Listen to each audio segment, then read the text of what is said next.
Katrina brought total devastation to so many families and so many people. People were drunk, high. There was like a big, nasty, nasty party in there. We have strong stock in New Orleans. These aren't fragile kids who can't handle this.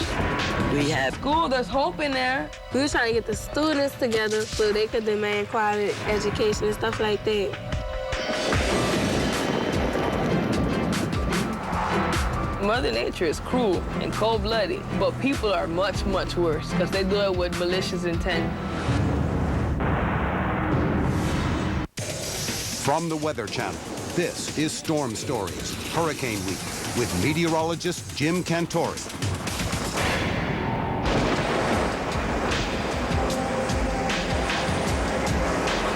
August 2005. Hurricane Katrina made history as the costliest natural disaster in the U.S.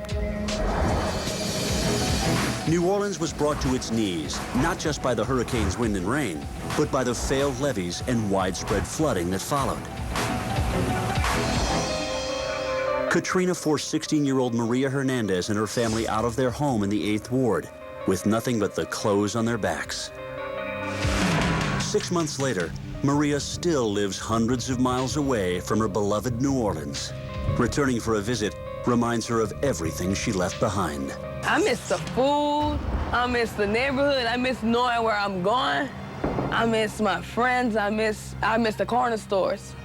It's like the little things, I miss the cracks on the street right now. The corner store is right here. The house where Maria's family lived before Katrina is still intact. We know the landlord. He's a slumlord, actually. Even if it didn't have no roof or something, he would find somebody to rent his house. The guy's sick like that. It would be pretty easy to move back into the 8th Ward, but they're bringing up the rent prices so high. They're like trying to charge an arm and a leg. With its former residents now relocated across the country, the heart of her neighborhood is gone. This is Mr. Andrews and Mr. Joe's house. They went through great lengths to plant their flowers and stuff. My dad and my uncles would keep the drug dealers off of this corner especially. You know, that was their corner, so they would keep them off this corner. Maria was less than 2 weeks into her senior year at Frederick A. Douglass High School when Katrina hit. Now, the building is locked and empty, its future uncertain. My senior year was like a big deal. So we was planning prom. We was gonna go all out for prom. But unlike the average 16-year-old, Maria had more on her mind than choosing a dress for the big dance. Douglass High was in trouble, and Maria wanted to help. Douglass served the 7th, 8th, and 9th wards, some of the poorest working-class neighborhoods in New Orleans. Everybody used to think, and they probably still think, that's a bad school. You know, that's where all the criminal, crazy kids go.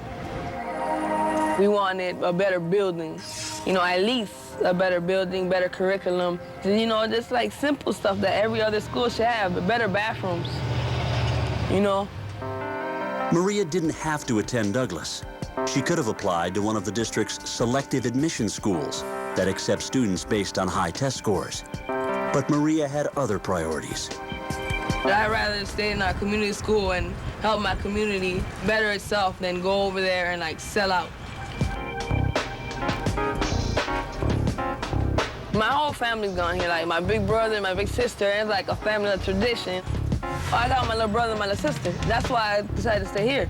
I'm gonna fix the school up because I know they coming here. And I don't want them to go to the school I went to. She's someone who chose to be at Douglass. She's got the kind of test scores that she could have gone anywhere she wanted. Jim Randalls was one of Maria's teachers at Douglass. He himself graduated from Louisiana's top-rated selective admission high school back in 1977. But today he's an advocate for schools that welcome all students, not just those on the fast track. Neighborhood schools create the kind of climate and space where young people who find academics challenging can have supports ready to hand that look like them, shop in grocery stores with them, have a clear shared value of what's valuable to them. Randalls helped organize Students at the Center, an elective writing class that teaches mentoring along with self-expression. I think there's a major value when people begin to look at their education as not something for themselves, but something for the public good. Maria was a key member of the group. She loves to write, loves to express herself, believes in working with other people.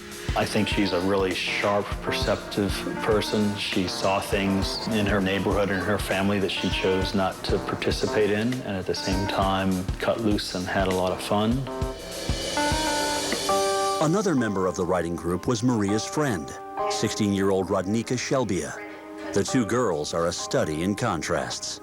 She's nicer than me. She's like all perky and happy, like a cheerleader. You know, she could get along with anybody. The biggest thing I like about Maria is that she got a lot of fight in her for like unjust things. When she's serious about something, she's a great person to be around. At the start of their senior year, Maria, Rodnika, and some fellow students had joined a neighborhood cleanup program, worked on civil rights projects, and planted a garden on Douglas School grounds. And we were really, really excited about the changes we were making because people in the community weren't just like, oh, look at that school, those horrible kids. We were trying to get the students together so they could demand quality education and stuff like that. When my little sister come here, I want her to have the best education. All the fun and satisfaction of senior year was just ahead of them.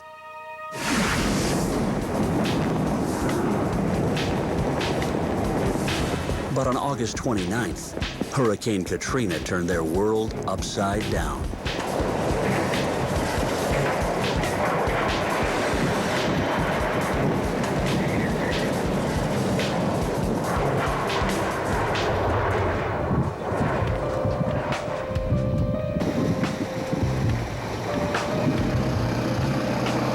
Like many New Orleans families, Rodnika's hoped that Katrina would fall short of its terrible predictions.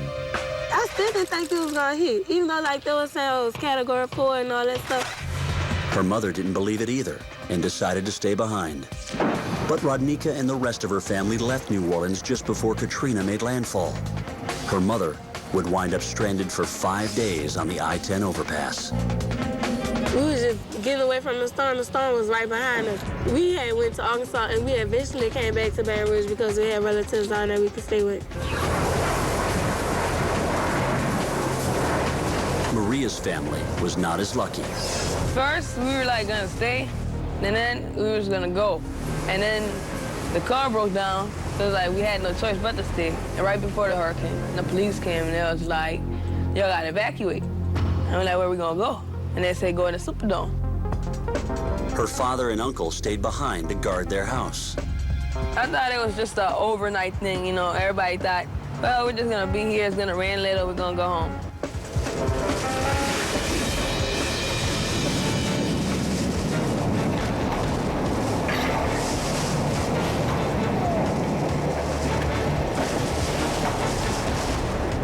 But one day stretched into another, then another. Reports of flooding and levee breaks circulated throughout the Superdome.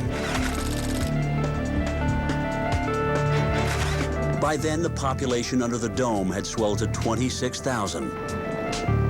Outside was uncertainty, and inside was a nightmare. The roofs lifting, all type of stuff, in a place that was supposed to be a shelter. People were drunk, high. There was like a big, nasty, nasty party in there. I was just disgusted with what's going on in there. I'm not gonna lie, I wasn't like super scared, but I was scared. It was more like a fear of what's gonna happen next than a fear of what was going on in there. At the Superdome, Maria watched over her 43-year-old mother, who has a heart condition. Her niece was running out of diapers, and Maria still had no idea if her father and uncle were alive. I'm thinking, how long are we gonna be in here? What's going on outside? Where's my dad? You know, just like a lot of questions, a lot of just things up in the air. After 3 days, Maria and a cousin sneaked out of the hellish Superdome and headed for home. Coming up on Storm Stories, what Maria found outside was a city in chaos.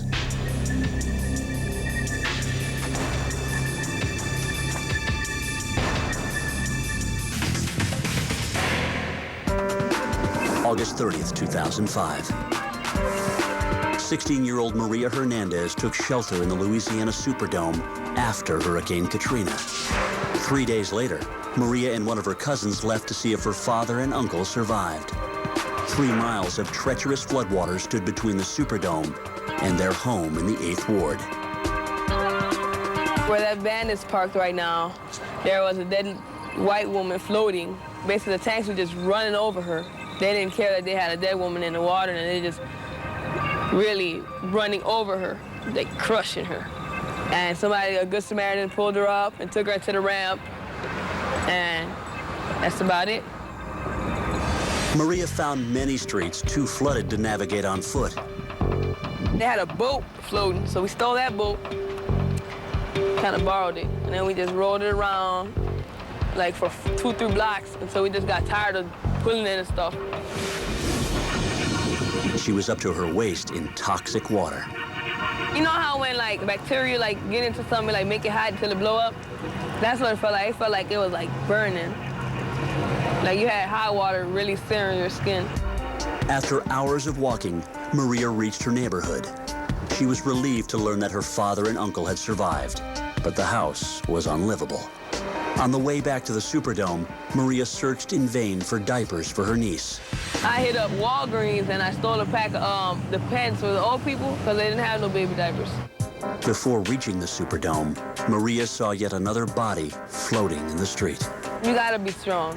You gotta be able to see a dead body, freak out or whatever, but afterwards you're not supposed to have nightmares about it. You know, it's like, it's a part of life. September 2nd, 5 days after first entering the Superdome, the reunited family got on an evacuation bus. After being turned away from overcrowded evacuation sites in Texas, the bus headed north. We rolled for like 3 days straight. That was hell. The journey finally ended at Camp Gruber, a military base in Braggs, Oklahoma, 64 miles southeast of Tulsa. It was just like everyday military life, you know what I'm saying? Living in a little bunks or whatever until they set up the schools. Maria's interrupted senior year started again. We went to a school that was about 2 hours away. We gotta get up at like 5 in the morning, catch the bus at 5:30 to be there like 7 something. Maria and her family stayed at the military base for about a month. 2 more relocations followed, with a new school at each one. The last stop was Tulsa, Oklahoma, 800 miles from New Orleans. This is what our new house looks like on the outside. It's just a regular brick house on the corner, you know, little black gate. Back in New Orleans, students at Douglas High had shared a common culture. But in Tulsa, Maria's status as an evacuee set her apart. Oh, that's my name. New Orleans. Louisa, come here. That's so disgusting. Like, I got a name. You know, you do stick out. Because you talk different, you act different, you walk different, you eat different. After Katrina, Maria's friend Rodnika wound up in Baton Rouge, a city where uprooted New Orleans residents were much more common than in Tulsa. Still, Rodnika felt out of place. They talk different, like anybody would. They got an accent. It took 3 weeks of cutting through red tape before Rodnika could start classes in a local Baton Rouge high school. In class, I don't talk as much as I used to, like at Douglas. I'm just kind of quiet, and I just get my work done. This my mommy. That's my baby. I got you. I got you. Reunited with her mother, Rodnika lives in a peaceful Baton Rouge neighborhood. This is my house. So, you hear the birds? This is my backyard. I cannot lie. I love it. See the big old tree? Huge. The neighborhood's real pretty. Everybody got a big lawn, but nobody's outside. Nobody on their porch. It's so quiet. I like peace and quietness, but I'm kind of used to the noise, you know. But that's how I'm living. And this is life. It's like... Coping with change is an ongoing struggle for both girls. It's like my senior year is not what it was supposed to be. You know, and that's ruined and that's gone. And the new school, it's a nice school, I ain't gonna lie, it's a nice school. It's sort of like this one, but a way better building, way better facilities, you know what I'm saying? But still in all, it's not the same. My senior year is ruined. I would think our high school children probably suffered emotionally the most. Back in New Orleans, school board president Phyllis Landrew admits that the district was in terrible shape long before Katrina. We were one of the most struggling school systems in the entire country. Our system was not only underfunded, but the funds were mismanaged and stolen and wasted. We have facilities that are just falling down around our children. After Katrina shut down the city, many schools, including Douglas High, didn't reopen. Although water damage at Douglas was minimal, the kids who used to fill its halls are scattered across the country. There are a lot of people in the neighborhood that just up and disappeared. Marie is not convinced that the school board considers Douglas worth saving. But why should we open it? Your test scores are below average. You know, why don't y'all just go steal cars or sell crack? That's basically what they're telling us. 6 months after Katrina, Douglas is still closed. Maria's house, about a mile away, is padlocked. Fish alive means I had 2 tanks in there and I had some fish that survived. Right here it says, let's see, for DOA, dead on arrival. So I guess that means my big dogs died.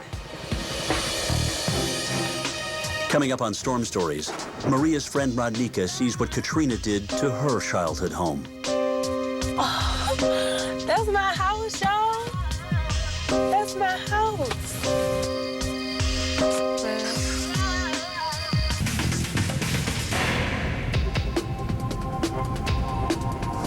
March 2006. 6 months after Hurricane Katrina, 16-year-old Rodnika Shelbia returns for a visit to her childhood home in New Orleans. Oh, that's my house, y'all. That's my house.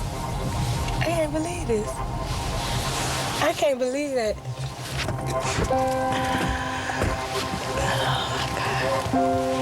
They didn't have no dirt under that. That was all concrete. I don't know where this dirt come from. You hear the crickets? You know, all the things that could live back here. It's like so unbelievable.